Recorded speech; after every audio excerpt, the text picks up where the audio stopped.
Hello friends, welcome to my channel. अगर आप channel पे नए हैं तो चैनल को सब्सक्राइब कर लीजिए और बेल आइकन को प्रेस कर दीजिए। मैं एक इंसिडेंट बताता हूं और उससे रिलेटेड एक डेटा देता हूं, उस पे जरा गौर फरमाइएगा। एक यूनिवर्सिटी में, यूएस के एक यूनिवर्सिटी में साइकोलॉजी डिपार्टमेंट में करीब 600 छात्रों से, स्टूडेंट से पूछा गया कि आपके पर्सनालिटी में सबसे ज्यादा किस चीज की कमी है, आपको उसका लैक लगता है।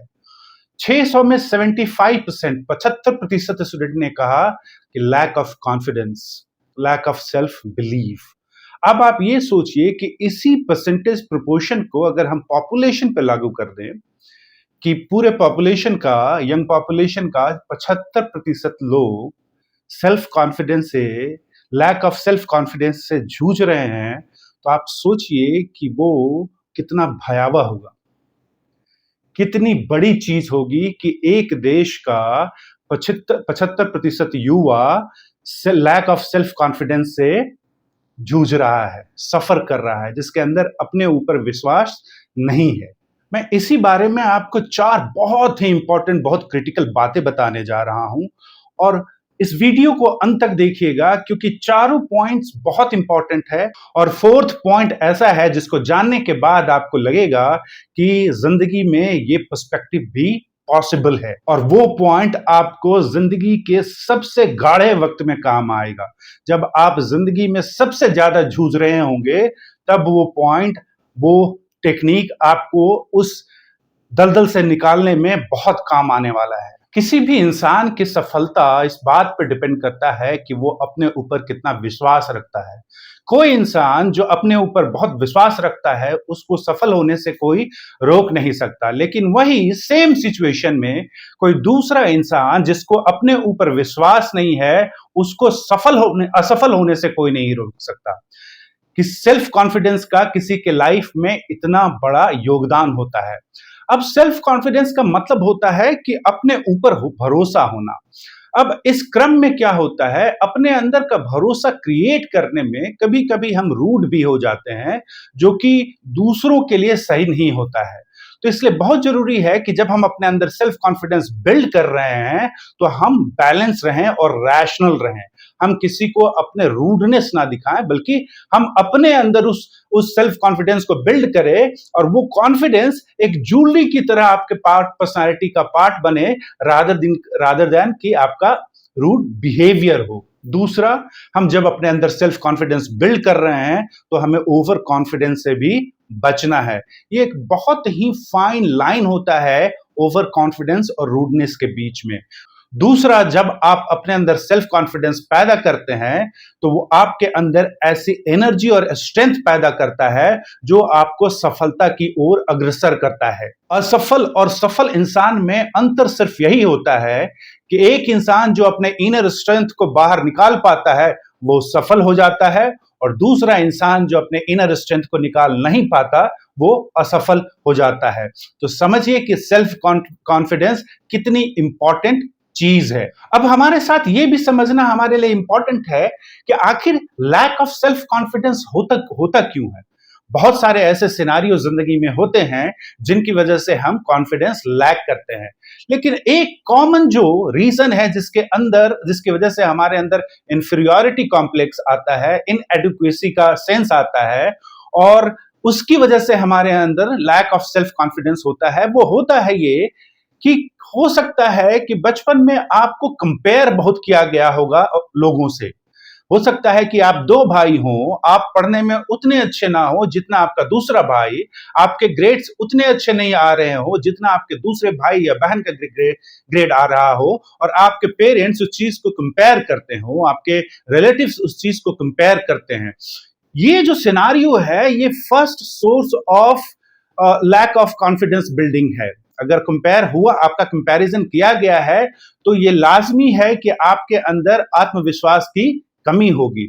और भी मल्टीपल रीजंस हैं, बहुत सारी ऐसी घटनाएं होते हैं जिसकी वजह से आपके अंदर कॉन्फिडेंस लैक करता है। बहुत सारी असफलता हाथ लगती है तो आपके अंदर कॉन्फिडेंस लैक करता है। लेकिन ये एक ऐसा रीजन है जो इनफरेबली मैक्सिमम लोगों में पाया जाता है कि उनके बचपन में उनका जो काम था, जो चीज वो कर रहे थे, वो ऑब्वियसली पढ़ाई था, स्कूलिंग के दौरान उनकी सफलता को या असफलता को कंपेयर किया गया दूसरे लोगों से, खासकर सिबलिंग से, कजन से, और यहां से शुरुआत होती है एक इंसान के अंदर लैक ऑफ कॉन्फिडेंस का पैदा होना। लेकिन अगर हमें ये पता है कि हमारा लैक ऑफ कॉन्फिडेंस कहां से आया है, तो हमारे लिए ये आसान हो जाता है कि हम इसके ऊपर जीत कैसे दर्ज करें। और हमारे लिए जीतना जरूरी है क्योंकि हमारे लिए सफलता बहुत जरूरी है। और इसे जीतने के लिए हमारे अंदर ये विश्वास होना जरूरी है कि जो कुछ मैं सोचता हूं, जो कुछ मैं करना चाहता हूं, वो मैं हासिल कर सकता हूं, वो मैं कर सकता हूं, वो कैपेबिलिटी मेरे अंदर है। अगर आपने ये फेथ अपने अंदर पैदा कर लिया तो इस कॉम्प्लेक्स को आप ऐसे ही हरा देंगे ना। फेथ का मतलब सिर्फ ये नहीं कि इस बात में आप बिलीव करें।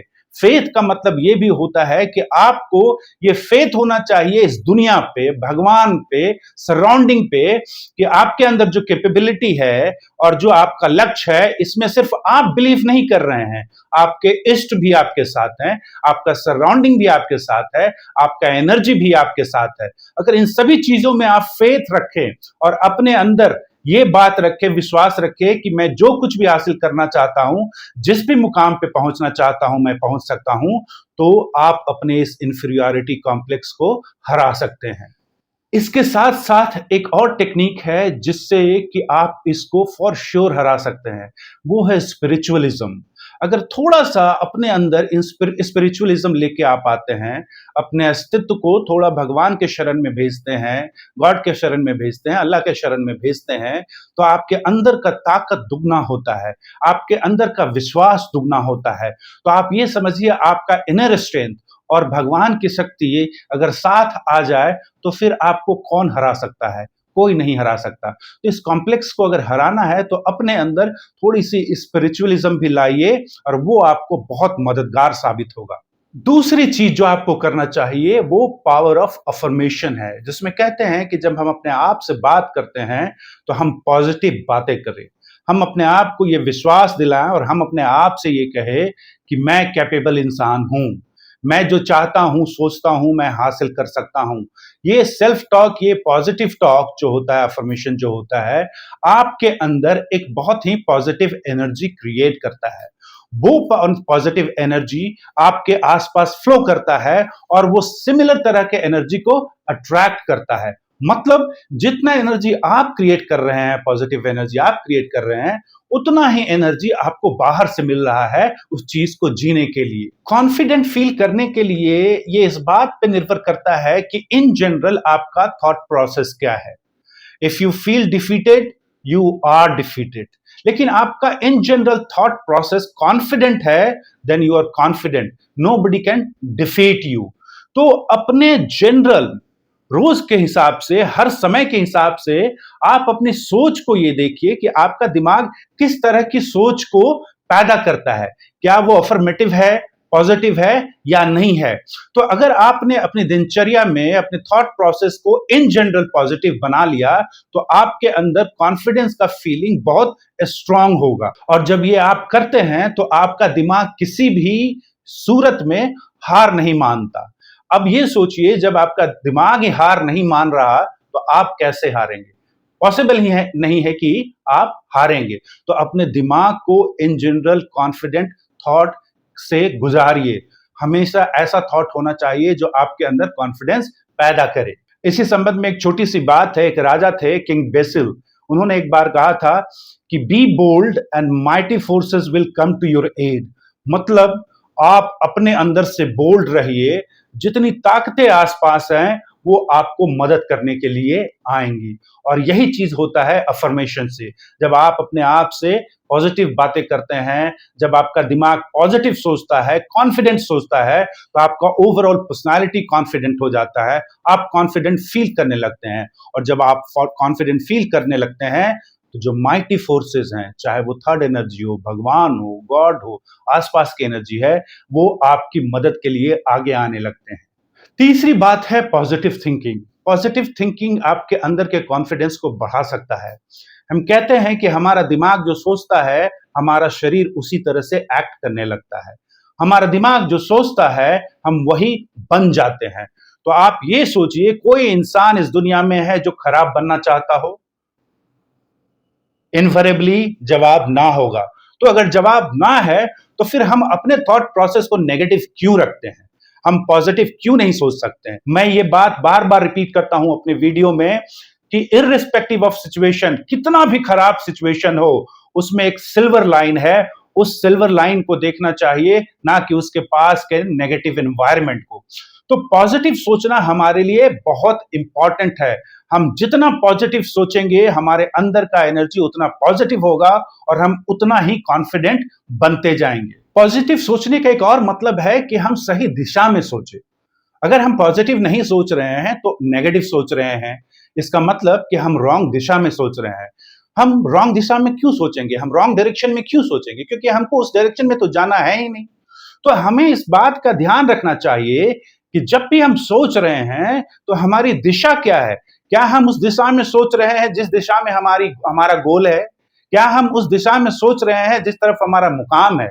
या फिर हम ऐसी दिशा में सोच रहे हैं जो हमें अपने मुकाम तक पहुंचने में डराता है, हमें घबराता है, अंदर से हमें डर लगता है, हम वीक फील करते हैं, या फिर हमें ऐसा लगता है कि मैंने जो सपना देखा है वो पूरा नहीं हो सकता, हासिल नहीं हो सकता, बिकॉज मैं कैपेबल नहीं हूं। लेकिन हकीकत यह है कि आपके इसी सोच की वजह से आप कैपेबल नहीं बनेंगे। इसलिए जब भी सोचिए तो सही दिशा में सोचिए, राइट डायरेक्शन में सोचिए। और राइट डायरेक्शन में सोचने का तरीका एक ही है, वो है positive thinking. Think positive about your self, think positive about your goal, think positive about your strength, think positive about your environment, think positive about people around you. Everything should be positive, और कोई ऐसी चीज नहीं है जिसमें positive aspect ना हो। चौथी पॉइंट जिसके बारे में मैंने बोला था कि जिंदगी को इस पर्सपेक्टिव से भी देखा जा सकता है, ये सुन के आप सरप्राइज होंगे। Let me talk about the fourth point. Fourth point is about overcoming challenges. जब जिंदगी के रास्ते पे आप चलते हैं और एक गोल को हासिल करने के लिए आपने सफर शुरू किया है, तो उस यात्रा में आपको चैलेंजेस भी मिलेंगे। ऐसा नहीं है कि आपने शुरू किया और धड़ल्ले से भागते भागते आप अपने मुकाम तक पहुंच गए। बहुत सारे उतार चढ़ाव आएंगे, बहुत सारी समस्या रास्ते में आएंगे, लेकिन उस समस्या को कैसे जीता जा सकता है, ये जानना हमारे लिए बहुत इंपॉर्टेंट है। एक छोटी सी कहानी है और उसी में ये पर्सपेक्टिव छुपा हुआ है। एक 52 साल का बंदा, 52 इयर्स ओल्ड बंदा, वो जाता है नॉर्मन विंसेंट के पास। Norman Vincent who is a author, वो also wrote the power of positive thinking. उनके पास जाता है, वो कहता है कि मैंने पूरी जिंदगी जो मेहनत की, जो कुछ भी हासिल किया, जो कुछ भी कमाया, सब कुछ मेरा खत्म हो चुका है, कुछ नहीं बचा है, और मैं उम्र के ऐसे पड़ाव पे हूं जहां से मैं दोबारा शुरू नहीं कर सकता हूं। वो बंदा 52 साल का बंदा था, 52 इयर्स ओल्ड बंदा था। नॉर्मन विंसेंट उसकी बातें पूरी सुनते हैं और वो सब कुछ बताता है, क्या क्या उसने खोया था और क्या क्या उसने कमाया था जो सब चला गया। उसके बाद नॉर्मन विंसेंट उससे सवाल पूछना शुरू करते हैं। सबसे पहला सवाल उनसे करते हैं, are you married? He says yes, मैं मैरिड हूं और मेरी बीवी बहुत अच्छी है और मेरे साथ खड़ी है। फिर उन्होंने पूछा कि आपके बच्चे हैं? ही सेड कि मेरे 3 बच्चे हैं और तीनों बच्चे मेरे पास आए और उन्होंने बोला कि डैड, आप जिस भी हालात में हैं, हम आपके साथ खड़े हैं। देन ही आस्क्ड कि आप यूएस में रहते हैं, आप मानते हैं कि यूएस आज भी लैंड ऑफ अपॉर्चुनिटी है? ही सेड यस, कि ये एक बेस्ट कंट्री है जहां मैं रहना चाहता हूं, कोई और कंट्री में मैं नहीं जाना चाहता हूं, और यूएस आज भी लैंड ऑफ अपॉर्चुनिटी है। He said, okay. Then he asked, do you have friends who believe in you? He said कि हाँ, मेरे दोस्त हैं, बहुत सारे दोस्त हैं जो मेरे साथ खड़े हैं और उन्होंने कहा है कि जब भी जरूरत हो तो मैं आपके काम आ सकता हूं। फिर उन्होंने पूछा, क्या आपकी इंटीग्रिटी बची हुई है? तो उन्होंने बोला, हाँ, मेरी इंटीग्रिटी बची हुई है, मैंने जिंदगी में कभी कॉम्प्रोमाइज नहीं किया है, मैं बहुत स्ट्रांग इंटीग्रिटी का इंसान हूं। फिर नॉर्मन ने पूछा, आपका हेल्थ कैसा है? उन्होंने बताया, मैं हेल्दी हूं, काफी अच्छा हूं, क्योंकि मैं काम इतना करता था कि मैंने अपने हेल्थ पे काफी ध्यान दिया और फिजिकली मैं काफी फिट हूं, बहुत हेल्दी हूं आज के डेट में। Then the last question he asked, he said कि do you have religious faith? क्या आप भगवान में बिलीव करते हैं?